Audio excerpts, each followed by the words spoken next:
ನಮಸ್ಕಾರ ಸ್ನೇಹಿತರೆ, 6ರಿಂದ 8ನೇ ತರಗತಿಯ ಶಿಕ್ಷಕರು ಅಂದರೆ GPT graduate primary school teacher ಪದವೀಧರ ಪ್ರಾಥಮಿಕ ಶಾಲಾ ಶಿಕ್ಷಕರ ನೇಮಕಾತಿಗಾಗಿ ಅಧಿಸೂಚನೆ ಹೊರಡಿಸ್ತಾ ಇರುವಂತದ್ದಾಗಿದೆ. 8,500 ಹುದ್ದೆಗಳ ನೇಮಕಾತಿಗಾಗಿ ಅಧಿಸೂಚನೆ ಹೊರಡಿಸ್ತಾ ಇರುವಂಥದ್ದು.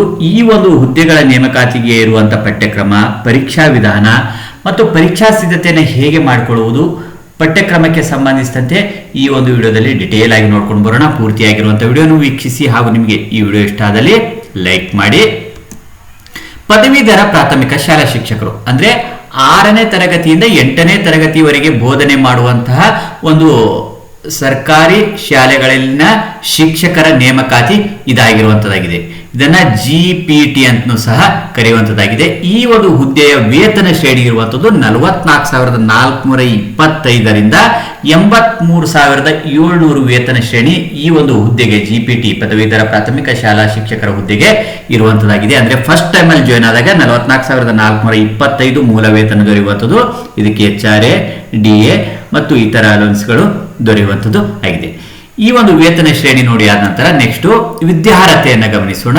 ಈ ಒಂದು ಪದವೀಧರ ಪ್ರಾಥಮಿಕ ಶಾಲಾ ಶಿಕ್ಷಕರಾಗಿ ನೇಮಕಾತಿ ಹೊಂದಬೇಕಂದಲ್ಲಿ ಪದವಿಯಲ್ಲಿ 50% ಅಂಕಗಳನ್ನು ಸಂಪಾದನೆ ಮಾಡಿರಬೇಕು ಮತ್ತು 2 ವರ್ಷಗಳ ಡಿಪ್ಲೊಮಾ ಮುಗಿಸಿರ್ಬೇಕಾಗಿರುವಂಥದ್ದು, ಅಥವಾ ಪದವಿಯಲ್ಲಿ 50 ಅಂಕಗಳನ್ನು ಪಡೆದಿರಬೇಕು. BEd ಅಥವಾ ಇದಕ್ಕೆ ತತ್ಸಮಾನವಾದಂತಹ ಸಮಾನವಾಗಿರುವಂತಹ ಒಂದು ಅರ್ಹತೆಯ ಪದವಿ ಅಥವಾ BEd ಪಡೆದಿರಬೇಕಾಗಿರುವಂತದ್ದಾಗಿದೆ.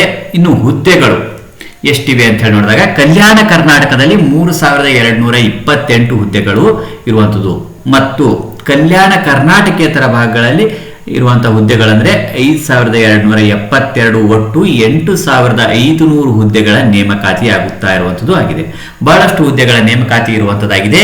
ಇದಕ್ಕೆ ಸಂಪೂರ್ಣವಾಗಿರುವಂತಹ ಸಿದ್ಧತೆಯನ್ನು ಮಾಡಿಕೊಂಡು ಪರೀಕ್ಷೆಯಲ್ಲಿ ಯಶಸ್ಸನ್ನು ಸಂಪಾದನೆ ಮಾಡಿಕೊಳ್ಳುವುದಕ್ಕೆ ಸಾಧ್ಯವಾಗುವಂಥದ್ದಾಗಿರ್ತದೆ.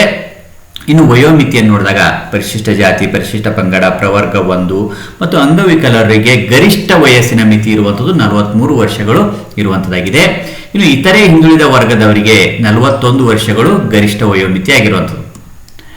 ಇನ್ನು ಸಾಮಾನ್ಯ ಅರ್ಹತೆ, ಸಾಮಾನ್ಯ ಅಭ್ಯರ್ಥಿಗಳಿಗೆ ಇರುವಂಥದ್ದು 38 ವರ್ಷಗಳು ಗರಿಷ್ಠ ವಯಸ್ಸು ಆಗಿರುವಂಥದ್ದಾಗಿದೆ.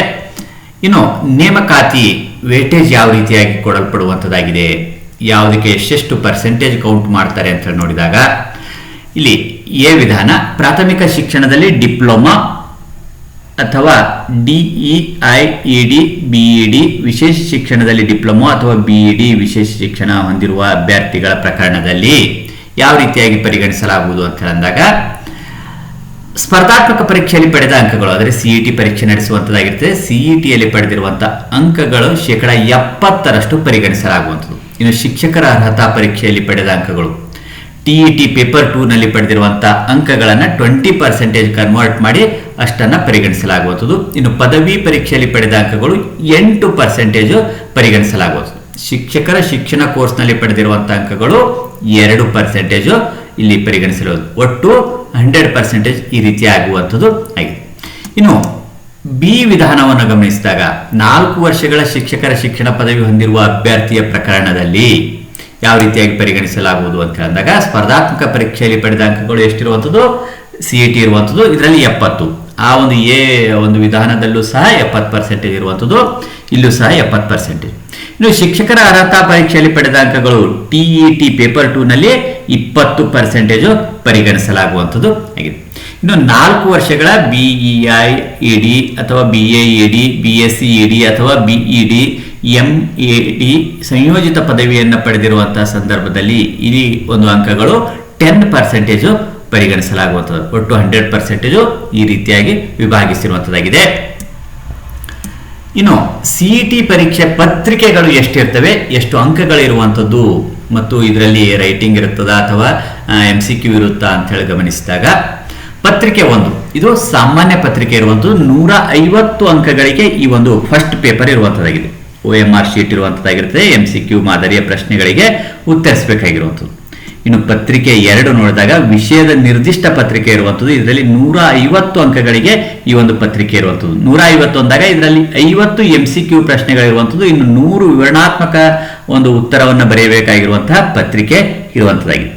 ಇನ್ನು ಪತ್ರಿಕೆ 3 ಗಮನಿಸಿದಾಗ ಭಾಷಾ ಪ್ರಾವೀಣ್ಯತೆಗೆ ಸಂಬಂಧಿಸಿದಂತೆ 100 ಅಂಕಗಳಿಗೆ ಪತ್ರಿಕೆ ಇರುವಂಥದ್ದು. ಹೀಗೆ ಸಿಇಟಿ ಪರೀಕ್ಷೆ 3 ಪತ್ರಿಕೆಗಳನ್ನು ಒಳಗೊಂಡಿರುವಂತದ್ದಾಗಿರುತ್ತೆ. ಪತ್ರಿಕೆ 1 ಸಾಮಾನ್ಯ ಪತ್ರಿಕೆ 150 ಅಂಕಕ್ಕಾದರೆ ಪತ್ರಿಕೆ 2 ವಿಷಯದ ನಿರ್ದಿಷ್ಟ ಪತ್ರಿಕೆ 150 ಅಂಕಗಳಿಗೆ. ಇಲ್ಲಿ 50 MCQ 100 ಡಿಸ್ಕ್ರಿಪ್ಟಿವ್ ಇರುವಂಥದ್ದು ಆಗಿದೆ, ವಿವರಣಾತ್ಮಕ. ಇನ್ನು ಪತ್ರಿಕೆ 3 ಭಾಷಾ ಪ್ರಾವೀಣ್ಯತೆಗೆ ಸಂಬಂಧಿಸಿದಂತೆ 100 ಅಂಕಗಳಿಗೆ ಈ ಒಂದು ಪತ್ರಿಕೆ ಇರುವಂತದ್ದಾಗಿದೆ.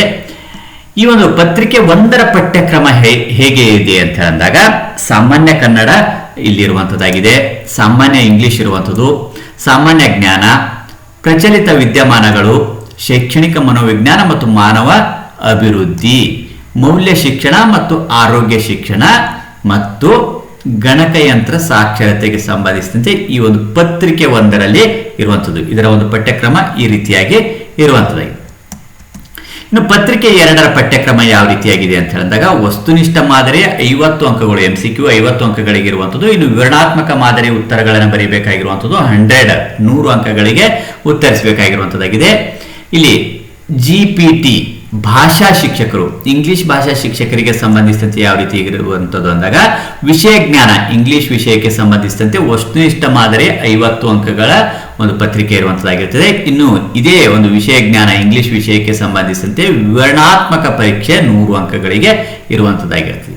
ವಿಷಯ ಜ್ಞಾನ ಇಲ್ಲಿ ವಸ್ತುನಿಷ್ಠಕ್ಕೆ 50 ಮತ್ತು ವಿವರಣಾತ್ಮಕಕ್ಕೆ 100, ಒಟ್ಟು 150 ಅಂಕಗಳಿಗೆ ಈ ಒಂದು GPT ಭಾಷಾ ಇಂಗ್ಲಿಷ್ ಶಿಕ್ಷಕರಿಗೆ ಸಂಬಂಧಿಸಿದಂತೆ ಇರುವಂತಾದರೆ, ಇನ್ನು GPTಯಲ್ಲಿ ಗಣಿತ ಮತ್ತು ವಿಜ್ಞಾನ ಶಿಕ್ಷಕರ ಆಯ್ಕೆಗೆ ಯಾವ ರೀತಿಯಾಗಿರುವಂಥದ್ದು ಅಂದಾಗ ಇಲ್ಲಿ ವಿಷಯ ಜ್ಞಾನ ಗಣಿತ ಮತ್ತು ವಿಜ್ಞಾನ ವಿಷಯಕ್ಕೆ ಸಂಬಂಧಿಸಿದಂತೆ ವಸ್ತುನಿಷ್ಠ ಮಾದರಿ 50 ಅಂಕಗಳಿರುವಂಥದ್ದಾಗಿರುತ್ತದೆ. ಇನ್ನು ಇದೇ ಒಂದು ವಿಷಯ ಜ್ಞಾನ ಗಣಿತ ಮತ್ತು ವಿಜ್ಞಾನ ವಿವರಣಾತ್ಮಕ ಪರೀಕ್ಷೆ ಇರುವಂಥದ್ದು 100 ಅಂಕಗಳಿಗೆ ಇರುವಂಥದ್ದಾಗಿರ್ತದೆ. ಇಲ್ಲಿ ನೋಡಿ ಮೇಲ್ಗಡೆನೂ ಸಹ ಭಾಷಾ ವಿಷಯಕ್ಕೆ ಸಂಬಂಧಿಸಿದಂತೆ ಅದರಲ್ಲಿ 50 ವಸ್ತುನಿಷ್ಠ ಇರುವಂಥದ್ದು, 100 ರೇಟಿಂಗ್ ಇರುವಂಥದ್ದು. ಇಲ್ಲೂ ಸಹ 50 ವಸ್ತುನಿಷ್ಠ, 100 ರೇಟಿಂಗ್ ಇರುವಂಥದ್ದು. ಇನ್ನು GPTಯಲ್ಲಿ ಸಮಾಜ ವಿಜ್ಞಾನ ಶಿಕ್ಷಕರ ನೇಮಕಾತಿಗೆ ಸಂಬಂಧಿಸಿದಂತೆ ಇಲ್ಲೂ ಸಹ ಯಾವ ರೀತಿಯಾಗಿರುವಂಥದ್ದು ವಿಷಯ ಜ್ಞಾನ ಯಾವ ಒಂದು ಅಂಶಕ್ಕೆ ಅಂದಾಗ ಇತಿಹಾಸ, ಅರ್ಥಶಾಸ್ತ್ರ, ರಾಜ್ಯಶಾಸ್ತ್ರ, ವ್ಯವಹಾರ ಅಧ್ಯಯನ, ಸಮಾಜಶಾಸ್ತ್ರ, ಭೂಗೋಳಶಾಸ್ತ್ರ ವಸ್ತುನಿಷ್ಠ ಮಾದರಿಯ 50 ಅಂಕಗಳಿರುವಂಥದ್ದು. ಇನ್ನು ಇದೇ ಒಂದು ವಿಷಯಗಳಿಗೆ ಸಂಬಂಧಿಸಿದಂತೆ ವಿವರಣಾತ್ಮಕವಾಗಿ 100 ಅಂಕಗಳಿಗೆ ಪರೀಕ್ಷೆ ಇರುವಂಥದ್ದಾಗಿದೆ. ಇನ್ನು 4ನೇದಾಗಿ GPT ಜೀವ ವಿಜ್ಞಾನ ಶಿಕ್ಷಕರ ನೇಮಕಾತಿಗೆ ಸಂಬಂಧಿಸಿದಂತೆ ಗಮನಿಸಿದಾಗ ವಿಷಯ ಜ್ಞಾನ ರಸಾಯನಶಾಸ್ತ್ರ ಮತ್ತು ಜೀವ ವಿಜ್ಞಾನಕ್ಕೆ ಸಂಬಂಧಿಸಿದಂತೆ ವಸ್ತುನಿಷ್ಠ ಮಾದರಿ 50 ಅಂಕಗಳ ಪ್ರಶ್ನೆ ಪತ್ರಿಕೆ ಇರುವಂಥದ್ದು. ಇನ್ನು ಇದೇ ಅಂಶಗಳಿಗೆ ಸಂಬಂಧಿಸಿದಂತೆ 100 ಅಂಕಗಳಿಗೆ ವಿವರಣಾತ್ಮಕವಾಗಿ ಉತ್ತರಿಸಬೇಕಾಗಿರುವಂತಹ ಪತ್ರಿಕೆ ಇರುವಂಥದ್ದು ಆಗಿದೆ. ಇನ್ನು ಪತ್ರಿಕೆ 3 ಗಮನಿಸಿದಾಗ ಭಾಷಾ ಪ್ರಾವೀಣ್ಯತೆಗೆ ಸಂಬಂಧಿಸಿದಂತೆ ಇರುವಂಥದ್ದು. ಇದರ ಒಂದು ಪಠ್ಯಕ್ರಮ ಹೇಗಿದೆ ಅಂದಾಗ ವಿವರಣಾತ್ಮಕ ಮಾದರಿಯ 100 ಅಂಕಗಳು ಇಲ್ಲಿರುವಂಥದ್ದಾಗಿರ್ತದೆ. ಕನ್ನಡ ಭಾಷಾ ಪ್ರಾವೀಣ್ಯತೆ 50 ಅಂಕಗಳಿರುವಂಥದ್ದಾಗಿರ್ತದೆ. ಹಾಗೂ ಇಂಗ್ಲಿಷ್ ಭಾಷಾ ಪ್ರಾವೀಣ್ಯತೆ 50 ಅಂಕಗಳು, 50-50. ಕನ್ನಡ ಭಾಷೆ ಪ್ರಾವೀಣ್ಯತೆಯೂ ಸಹ ಇರಬೇಕಾಗಿರುವಂಥದ್ದು, ಇಂಗ್ಲಿಷ್ ಭಾಷಾ ಪ್ರಾವೀಣ್ಯತೆ ಸಹ ಇರುವಂಥದ್ದು. 2 ಭಾಷೆಗಳಲ್ಲಿ ಉತ್ತಮವಾಗಿರುವಂತಹ ಕಮ್ಯುನಿಕೇಶನ್ ಹೊಂದಿರುವುದಕ್ಕಾಗಿ ಈ ಒಂದು ಪತ್ರಿಕೆ ಇರುವಂಥದ್ದು ಒಟ್ಟು 100 ಅಂಕಗಳಿಗೆ ಇರುವಂಥದ್ದಾಗಿರ್ತದೆ. ಇಲ್ಲಿ ಇರುವಂತಹ ಒಂದು ಪಠ್ಯಕ್ರಮ ಅಂದಾಗ ಭಾಷೆಯ ಬಳಕೆ, ಗ್ರಹಿಕೆ, ಶಬ್ದಕೋಶ ಮತ್ತು ಬರವಣಿಗೆಯ ಕೌಶಲ್ಯಗಳು ಇವುಗಳಿಗೆ ಸಂಬಂಧಿಸಿದಂತೆ ಕನ್ನಡ ಮತ್ತು ಇಂಗ್ಲಿಷ್ ಭಾಷೆಯಲ್ಲಿರುವ ಪ್ರಾವೀಣ್ಯತೆಯ ಮೌಲ್ಯಮಾಪನ ಇಲ್ಲಿ ಮಾಡಲಾಗಿರುವಂಥದ್ದು. 2ರಲ್ಲೂ ಸಹ ಪ್ರಾವೀಣ್ಯತೆ ಸಂಪಾದಿಸಬೇಕಾಗಿರುವಂಥದ್ದು. ಇಲ್ಲಿ ಬೇಸಿಕ್ ಆಗಿ ಕಮ್ಯುನಿಕೇಶನ್ ಮಾಡುವುದಕ್ಕಾಗಿ, ಸಂಪರ್ಕಿಸುವುದಕ್ಕಾಗಿ ಕನ್ನಡ ಮತ್ತು ಇಂಗ್ಲಿಷ್ ಭಾಷೆ 2ಕ್ಕೆ ಸಂಬಂಧಿಸಿದಂತೆ ಸಹ ಇದಕ್ಕೆ 50 ಇದಕ್ಕೆ 50 ಅಂಕಗಳಿಗೆ ಸಂಬಂಧಿಸಿದಂತೆ ಪರೀಕ್ಷೆ ವಿವರಣಾತ್ಮಕ ಮಾದರಿ ಇರುವಂಥದ್ದು ಆಗಿರುವಂಥದ್ದಾಗಿರುತ್ತೆ. ಈ ರೀತಿಯಾಗಿ ಈ ಒಂದು ಪಠ್ಯಕ್ರಮ ನೇಮಕಾತಿ ವಿಧಾನ ಆಗಿರುವಂಥದ್ದು ಆಗಿರ್ತದೆ. ಇನ್ನು ಇತರ ಒಂದು ಹುದ್ದೆಗಳಿಗೆ ಸಂಬಂಧಿಸಿದಂತೆ ಒಂದು ಪಠ್ಯಕ್ರಮ ಹೇಗಿದೆ ಅನ್ನೋ ಒಂದು ಅಂಶಕ್ಕೆ ಸಂಬಂಧಿಸಿದಂತೆ ಸಹ ನಾವು ವಿಡಿಯೋವನ್ನು ಸಿದ್ಧಪಡಿಸಿರುವಂಥದ್ದು. ಡಿಸ್ಕ್ರಿಪ್ಷನ್ ಬಾಕ್ಸ್ನಲ್ಲಿ ಲಿಂಕ್ ಇರ್ತದೆ, ಕ್ಲಿಕ್ ಮಾಡಿ ವೀಕ್ಷಣೆ ಮಾಡ್ಕೊಳ್ಬೋದು. ಹಾಗೂ ಸಮಾಜ ವಿಜ್ಞಾನ ವಿಷಯಕ್ಕೆ ಸಂಬಂಧಿಸಿದಂತೆ 8, 9, 10ನೇ ತರಗತಿಯ ಪಠ್ಯ ಪುಸ್ತಕಗಳ ಪ್ರಶ್ನೋತ್ತರಗಳ ವಿಡಿಯೋಗಳು ಸಹ ಇರುವಂಥದ್ದಾಗಿರ್ತದೆ. ಅವುಗಳನ್ನು ಸಹ ವೀಕ್ಷಿಸಿ ಪರೀಕ್ಷೆಗೆ ಸಿದ್ಧತೆ ಮಾಡಿಕೊಳ್ಬಹುದಾಗಿರುವಂಥದ್ದಾಗಿರ್ತದೆ. ಈ ವಿಡಿಯೋ ನಿಮಗೆ ಇಷ್ಟ ಆದಲ್ಲಿ ಲೈಕ್ ಮಾಡಿ. ಮತ್ತೆ ಮುಂದಿನ ಭಾಗದಲ್ಲಿ ಭೇಟಿಯಾಗೋಣ. ಧನ್ಯವಾದಗಳು.